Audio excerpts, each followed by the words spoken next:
الإسكندرية تقدم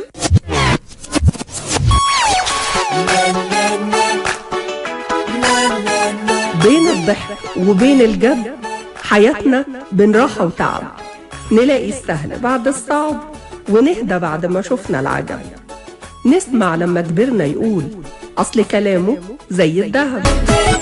مساء الخير والسعادة على أحلى المستمعين، يلا نضحك شوية ونسمع في الدقايق اللي جاية كلام الجد، وهو بين ده وده برنامجنا كده ضحك وجد. سمع هدي أيها السادة، لليكم سكر زيادة. الفيلم اللي معانا النهاردة سكر هانم. الفيلم صدر عام 1960، التأليف لأبو السعود الإبياري والإخراج للسيد بدير. عمتي مالك؟ جايه النهارده صاصل اليوم فتافيت السكر. بتدور أحداث الفيلم في إطار كوميدي، وبيتكلم عن نبيل وفريد اللي كان عندهم مكتب هندسي ولهم صديق اسمه سكر كان ممثل في السينما. نبيل وفريد كانوا بيحبوا بنات الجيران، وانتهزوا فرصة وصول عمة فريد فتافيت السكر هانم عشان يتعرفوا عليهم ويتقربوا منهم أكتر. حصلت ظروف منعت عمة فريد من إنها تيجي مصر، فطلبوا من صديقهم سكر الممثل إنه يتنكر في شكل ست وقدموها للبنات على إنه عمة فريد. اوعى تقلع، خليك ست. ليه؟ احنا محتاجين لواحده ست. انتوا اتجننتوا ولا ايه؟ ما هو لو تخليت عنا في اللحظه الحرجه دي البنات مش هيرضوا يقعدوا. مش هيرضوا يقعدوا؟ قصدك ايه؟ انت هتعمل عمتي. انا اللي ناقص. اوعى بس كم فرق. مش ممكن هتخرج من بقول لك اوعى. والله لا يمكن. اوعى بقول ايه؟ معروف. طب تسمحوا لي بكلمه؟ اتفضل. ايوه كده. ما اقول لك. ايوه.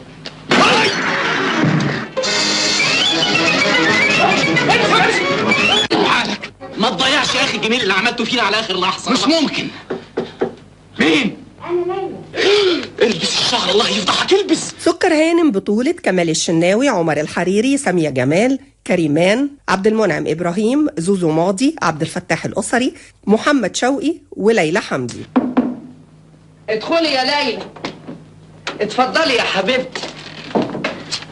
اهلا وسهلا. اهلا. انا جبت لك فستان عشان تقيسيه. طب تسمحوا بقى تطلعوا بره؟ لا لا لا لا، بلاش قلع ولبس يا طنط، انت واخده برد. انا صحتي دلوقتي اتحسنت. لكن حضرتك حاطه لزقه. والله ما لازقه الا انتوا. تسمحوا بقى تسيبونا لوحدنا؟ دول 5 دقايق بس. يلا بقى وامرك لله. من غير قلع يا طنط، تقيس الفستان وانت لابسه. طب تسمح تنكشح؟ مبروك يا طنط. على ايه؟ بابا بيحبك وبيموت فيك وعايز يتجوزك. ربنا يتمم بخير. هي عاد فيها خير؟ طبعا، وعشان كده انا جايه اترجى حضرتك في حاجه مهمه قوي. اترجي يا روحي. انت عارفه ان سلوى بتحب فريد وليلى بتحب نبيل. ايوه، وعشان كده انا عايزه حضرتك تشرطي على بابا انك ما ترضيش تتجوزيه غير لما يقبل يجوزنا نبيل وفريد.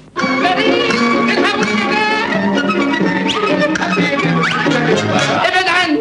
في ايه؟ اشتري لي فستان الدخله. مبروك، الله يبارك فيك. انتوا كلكم معزومين الليله دي عندي على الفرح. فرح نبيل على ليلى، وفرح فريد على سلوى، ومش هقول لكم الباقي بقى لحسن بنكهز. انا عايزه احضر الفرح الليله دي قوي قوي. يا معلم شاهين، اقدم لك ياسمين هانم خطيبتي. اهلا وسهلا. لازم خطيبتك تشرفنا الليله دي. طبعا بكل سرور. زغروطه بقى حلوه. تعالوا بقى نعرف مع بعض الكذب ممكن يوصلنا لإيه. النهارده معانا ومعاكم الدكتورة أميرة البقترسي، أخصائي طب نفسي. أهلا بيكي معانا.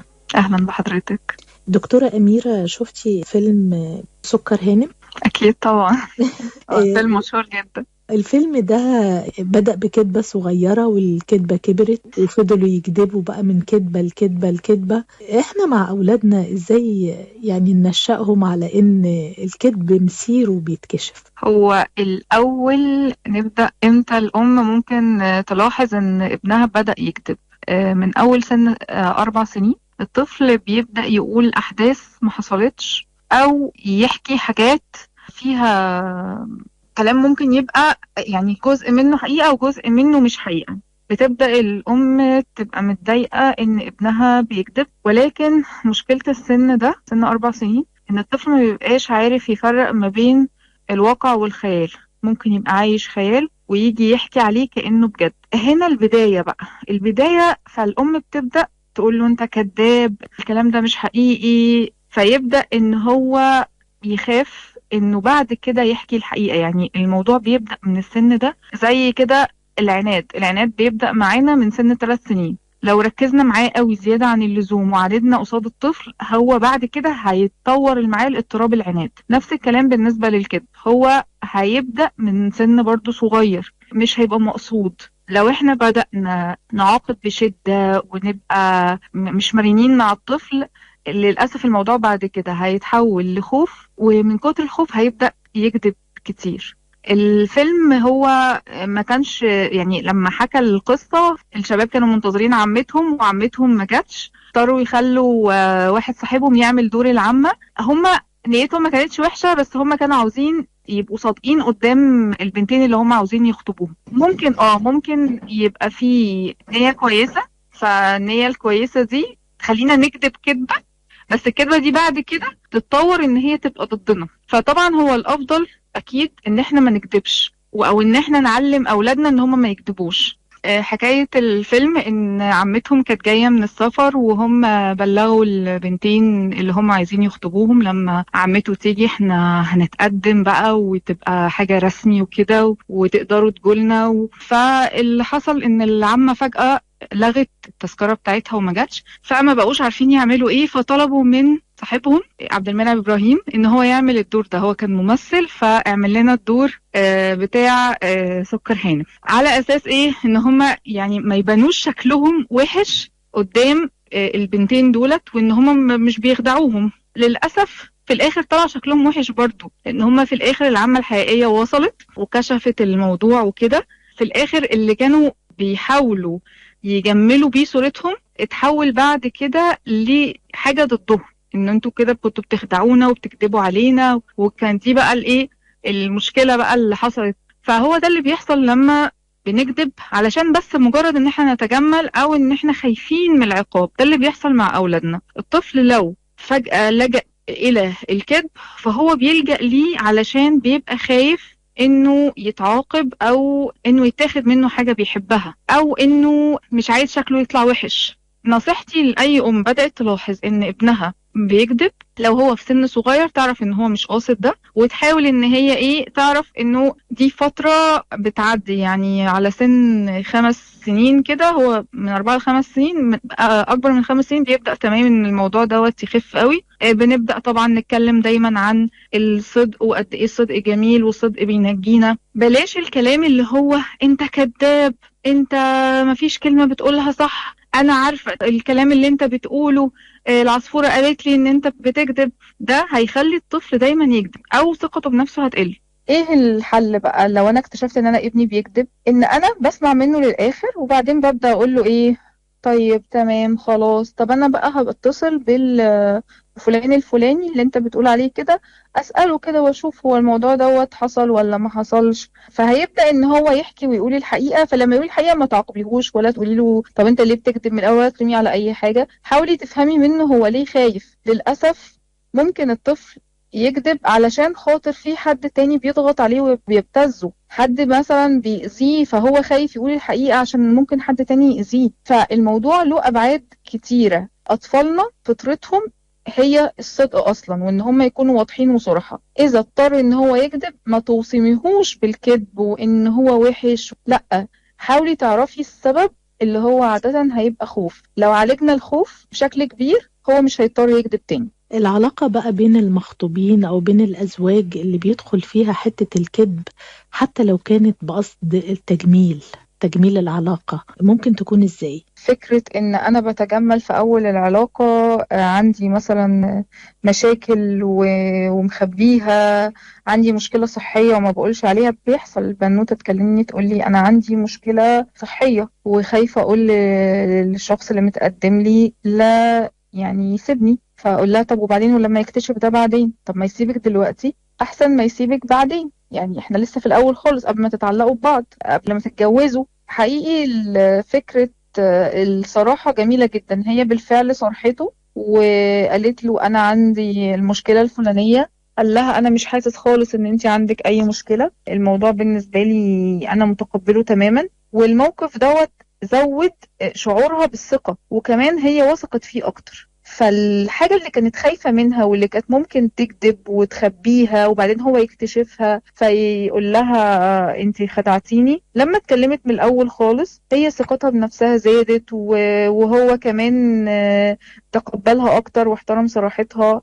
فحقيقي التجمل والكذب للأسف لما هيتم اكتشافه هيبقى عاقبته وخيمة جدا على العلاقة. ده غير كمان ان شعوري دايما طول الوقت ان انا في اي لحظة ممكن اتكشف، ده هيخليني ادائي سيء في العلاقة، يعني هيخليني عصبي متوتر. لما يجي الطرف المقابل بيسألني على حاجة هلاقي نفسي بتعامل معاه بحدية، لانه الصراحة والوضوح هتخليني مرتاح من الأول، بتكلم بهدوء، واثق من نفسي، هتخلي العلاقة أقوى. المكاسب اللي أنا هاخدها من الكذب في أول العلاقة للأسف هتقلب بخسائر كبيرة جدا. طبعا إذا كان الكذب بين الزوجين ده بيأثر في تنشئة الأولاد وبيشوفوا العلاقة غير المستقرة ما بين الأب والأم. هو لو الأولاد اكتشفوا إن في كذب على يعني طرف من الطرفين، الأب أو الأم بيكذبوا على بعض، للأسف بيحسوا إن هم اللي بيتكذب عليهم، بيعملوا حاجة اسمها